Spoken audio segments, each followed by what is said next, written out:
నమస్తే అండి. ఇప్పుడు ఆంధ్రాలో పరిపాలన ఎట్లా అనిపిస్తుంది మీకు? బాగుందండి. చంద్రబాబు నాయుడు గారు చాలా బాగుంది. ప్రజలందరూ కూడా హ్యాపీ ఉన్నారు. ప్రజెంట్ హ్యాపీ ఉన్నారు. గత 5 ఏళ్ళు చాలా బాధపడ్డాం ఆయనతో, జగన్ గారితో. ప్రస్తుతానికైతే ప్రజలందరూ కూడా పవన్ కళ్యాణ్ గారు కానివ్వండి, చంద్రబాబు నాయుడు గారు కానివ్వండి, ప్రస్తుతానికి చాలా హ్యాపీగా ప్రశాంతంగా ఉంది. ఆంధ్రప్రదేశ్ చాలా బాగుందండి. అంటే మళ్ళీ జగనే రావాలి అని చెప్పి అంటున్నారు అందరూ. దానికి మీరేమంటారు? అందరూ ఎవరన్నారండి? ఎవరన్నారు? మా ఆంధ్ర ప్రభుత్వం పరిపాలనే బాలేదు అసలు అని చెప్పేసి అంటున్నారు. లేదండి, అది ఎంత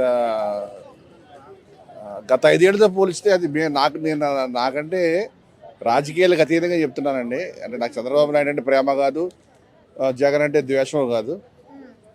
నేను ఒక సాధారణ ఓటర్గా చెప్తున్నానండి. 2019 నుంచి 2024 వరకు గమనించుకుంటే అప్పటికి ఇప్పటికీ కూడా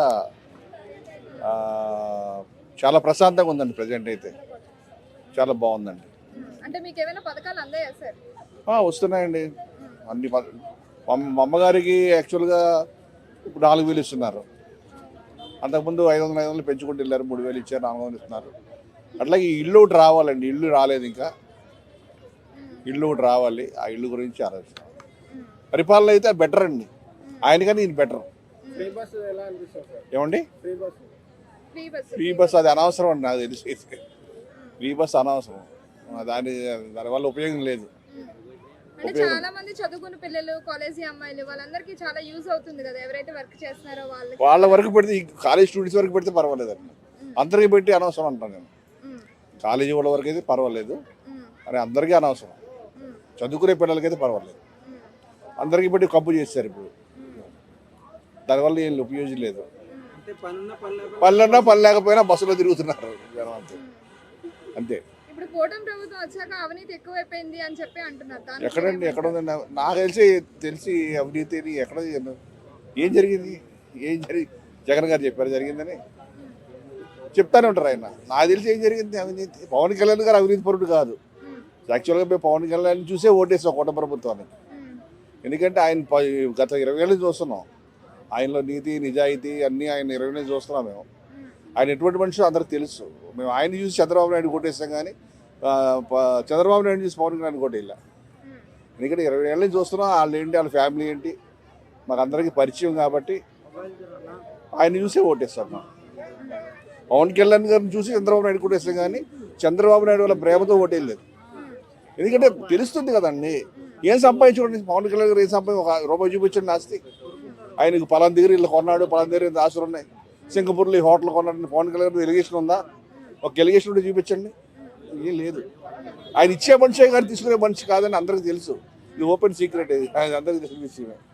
పవన్ అది చెత్త సార్, అది చెత్త ఆలోచన. అది ఏమి లేదు సార్. మావిగాన్ అంటే ఏంటంటే పెట్టుబడులు రావండి. మేము చూడండి, అక్కడ బిల్ పాస్ అయిన రోజు మావిగానే పెట్టాడు. అంటే ఏంటి? దీని అర్థం ఏంటి? పెట్టుబడిదారులకు హెచ్చరిక పంపాడు. అరే పిచ్చబొండా కొడగలరా, మీరు పెట్టుబడి పెడితే పోతాయి, అన్నీ వెనక్కి పోతాయి, లాస్ అయిపోతారని హెచ్చరిక పంపాడు తప్ప మావిగాని వల్ల ఆయనకి తెలుసు ఉపయోగం లేదని మాకు తెలుసు, అందరికీ తెలుసు. కాకపోతే పెట్టుబడిదారులు భయపడతారని చెప్పి అమరావతి మీద పెట్టుబడి పెట్టడానికి ఇలాంటి విష ప్రచారాలు ఇవన్నీ. ఇప్పుడు మావిగాని అన్నాను, పెట్టుబడిదారు ఏమవుతుందండి? రాడు కదా, భయపడతాడు కదా. అమ్మ రేపు జగన్ గెలిస్తే పొరపాటు కూడా మా అభివృద్ధి ఆగిపోద్ది అంటాడు కదా, లాగేసుకుంటాడే అనుకుంటాడు కదా. ప్రజల విషయం పక్కన పెట్టండి. అమరావతి మీరు ఉన్నారండి, ఒక 1000 కోట్లు పెట్టాలి క్యాపిటల్. మళ్ళీ రేపు జగన్ వస్తే పోతాయని భయం కదా మీకు. ఎలా పెడతారు మీరు? అందుకే ఆ రోజు బిల్లు పాస్ అయిన రోజు తెలివిగా ఏం చేశాడు, ఇక్కడ బిల్ పాస్ అవుతుంది, అక్కడ మావిగానని అనౌన్స్మెంట్ చేశాడు. అంటే ఇది ఒక రాజకీయ చిత్రత. పెట్టుబడిదారు రాకుండా చేశాడు. అమరావతి అండి, ఇంకా ఫిక్స్ అండి. అమరావతి మా రాజధాని, ఆంధ్రుల రాజధాని అమరావతియే. ఇంకా అందులో ఎటువంటి అనుమానం లేదు. ఇక వేరే ఆప్షన్ లేదు ఇంకా మాకు. అమరావతి నడిబొడ్డు.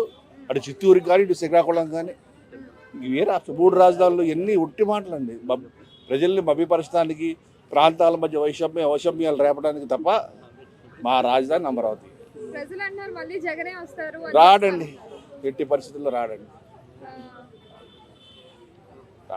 ఏదని వీళ్ళు ఏదని ఇంకేదని వీళ్ళు చేతున్నారు మిస్టేక్స్ చేస్తే తప్ప వీళ్ళు చేతులారా మిస్టేక్స్ చేసే తప్ప ఆయన రాడు.